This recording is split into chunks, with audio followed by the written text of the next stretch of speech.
The lids slide off of my eyes as the first kisses of cool air brush over my cheeks. Another day has begun, and here I remain.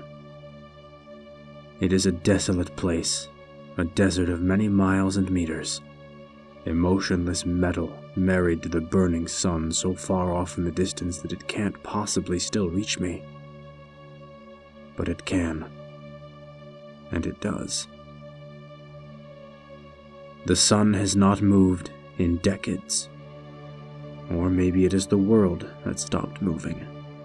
The endless revolutions of her life cycle becoming stale and grinding to an inexorable halt. Out there, amid the churning dunes of silicon, the world is murderous. 1,000 years I have remained here, the Robinson Crusoe of a brave new world, yet with no Friday to accompany me. Time is impossible to comprehend. There are no days, and there are no nights. The numberless hours stretch onwards to infinity, as though Father Time himself is dead and gone, and took man with him. I am not stupid. I know that they are still out there somewhere, spinning happily on their vibrant blue ball on a string. In their minds, I am on a blue ball not so dissimilar to theirs. A new horizon, meant to spread the sperm of humanity into the stars and saturate our ever-expanding universe with more and more of us. We are world killers, conquerors of both nature and death. The Green Mother cowers at our approach. The Reaper retreats astride his pale horse. But that was on Earth. Here, there is no Green Mother. There is no Reaper. If God was ever here, he forgot about this lifeless dust mote drifting through his stars oh so many eons ago. But it is not so lifeless as he had thought. Man, in his arrogance, has accomplished the impossible. A long time ago, it was said that to put a man on the Earth's moon was an insurmountable task. But it was done. Then, they said that to put a man on Mars was a task equally insurmountable. But it was done. And finally, though our mother planet still had plenty of life left in her, we decided that it was time to go further than ever before, to hatch from the fragile shell of our solar system and see with our own eyes what wonders lay beyond. We expected danger, equipment malfunctions, perhaps even the possibility of mutiny. Some even hoped that maybe, just maybe, we would find life out here in the void. It didn't need to be intelligent. Even just a foreign plant or microbe would do. But we found nothing. There was no mutiny, no aliens, no unforeseen event that would have caused our mission to spiral wildly and uncontrollably into disaster. In fact, the expedition was a success, the sailing even smoother than anyone could have possibly anticipated.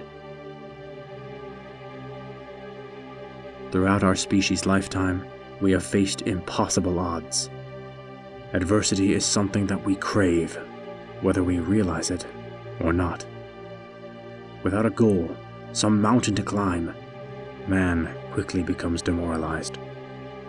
The drive to excel in all things allowed us to conquer our predators, to conquer one another, to rise above the animal instincts that have governed all other life since the inception of life itself.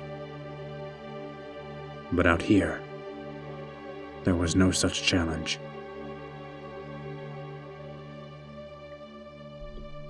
I stand up slowly, legs still wobbly. I imagine I must look like a newborn deer, struggling to rise for the first time in its life. But I am the antithesis. This is the 17,065,584,601st time that I have risen to my feet since landing here. It still sometimes strikes me as quite ludicrous. We did not crash. We landed. The wasteland without end is not the isle upon which our craft was shipwrecked, but our destination. Every single factor of our trip to the stars was precisely calculated, and yet somehow, some way, we found ourselves here. The planet has no name. Amid the confusion surrounding our embankment here, no one bothered to name the place that we would now call home. And in the decades that I have spent alone here, I have not bothered to come up with one either. There was no one else to tell it, even if I had. The rest of the crew is, I hope, still alive. Upon our landing, they disembarked to explore the planet's surface, to try and find the lush world teeming with life that we were promised. Among us, only I seemed to recognize the cruel joke that had been played upon us. I elected to stay behind, to manage the ship, and to await their return. I am still waiting. My spacesuit hangs off of my limp and emaciated frame as I stumble across the ship. It is not large, only big enough to accommodate a team of 7, myself included. There is the bridge, where the pilots entered our coordinates and manually flew us down to the planet's surface, and there was the hold, where the rest of us intrepid explorers slept in our pods. And behind even that, the cargo bay, the largest part of the ship, wherein was stored everything our crew could possibly need to survive in what was expected to be a hostile new environment. I have done the math hundreds of times, at first with the help of the ship's computers, and then by hand, wasting hours of my life scratching out the equations on napkins, journals, mission briefings. Back on Earth, over 300 years have passed since our departure. Every other person who waited for us back home has long since gone to ground.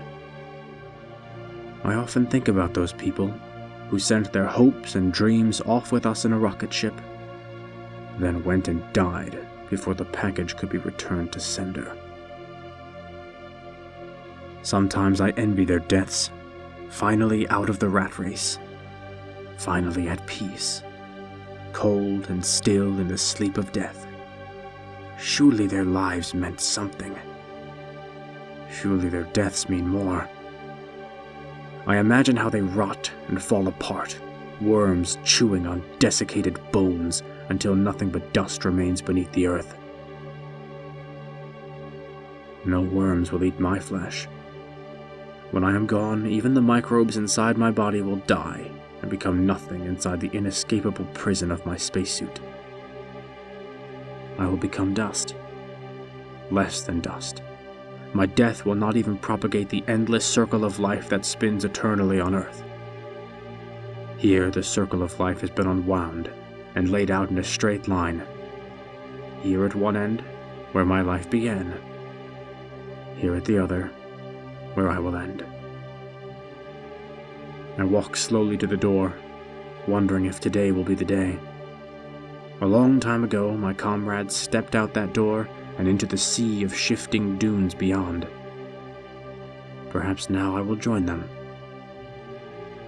I was asleep the last time when they left, alone on the bed of my pod while the others made their first and final expedition into the wastes in search of the elusive life. I peer out through the glass at the sun and the wastes. The notion of silicon came to me one day as I observed how the sands sparkled and shone. The luster of their shine has grown weary. Once, I thought it infallibly beautiful. But now the idea of a world dull and brown seems unquestionably more exciting than this place. Perhaps there is mud where my companions fled to. Perhaps there are grass and trees and all manner of life out there beyond the wastes. But in here there is nothing. In here there is only me. Nothing. The crew did not find life. They did not walk away to explore the world, and they will never return. They walked away to die. They knew it then as well as I know it now, and convince myself that they are still there, merely to stave off the growing madness that pulses like a tumor inside my brain. Moment by moment, it becomes harder and harder to know if I am the brain or the tumor. I don't know how old I am. I was young when the mission began. An adult human at the physical peak of its lifespan. A Homo sapien at the perfect time to breed and multiply. That was our purpose. To find a world teeming with life and to cover it with ourselves. But I am alone, and so the mission is ended. I get up again. I hadn't even realized that I was sitting down. Once upon a time, I was the pinnacle of fitness. Now I am a skeleton. A skeleton that thinks itself alive and breathing. Breaths rattle in my chest. There is an atmosphere on the planet. Without one, I would have run out of air a long time ago. It is breathable, but it is cold. The ship's scrubbers, still working after all these centuries, keep me at least a little warm, but the spacesuit is doing the real work. I think about unsealing my helmet, about the sensation of my blood thickening to slush, the fluid in my eyes freezing solid, the way frost will burn my flesh until I am like some apparition from a child's fantasy. But I don't do it. Above all else, man is a creature of habit. I have spent the greater part of my life inside this suit. As tempting as death is, I decide not to face it just yet. After all, the Reaper is not here. Death is not half as frightening as oblivion. There will be no legacy to my pointless, lonely life. I will continue to live for a while longer, I think. There is still plenty of freeze-dried food in the storage unit. More than enough to last me the rest of my days. Or day, rather. No sunrise, no sunset. Time here does not exist.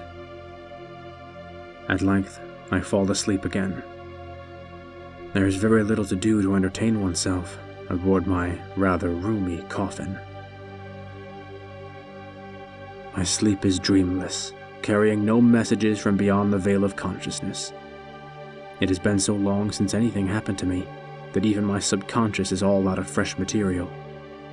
My brain has given up trying to recycle ideas. It is, as William Blake once said, that everything original has already been done. Of course, his solution was simply to find new ways of presenting the unoriginal, but I've had all the time in the world to do that already. I shut my eyes, and I see the very same thing that will await me when I open them. Gray and lifeless skies above a sea of shimmering metal, rising and falling in static waves.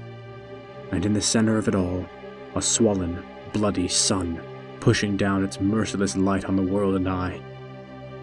Light without warmth. It isn't fair. The world grows very sad, so I keep it company. The two of us have both died already, but neither one of us is ready to admit it. And as long as we do not admit it, both this lifeless planet and this lifeless corpse retain just the tiniest glimmer of sentience. There is no life among the stars. Nothing else lives out in the vast reaches of space.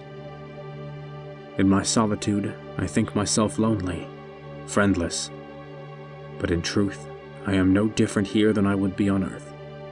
A speck teeming with life, and a speck with nothing on it are still, at the end of time, specks.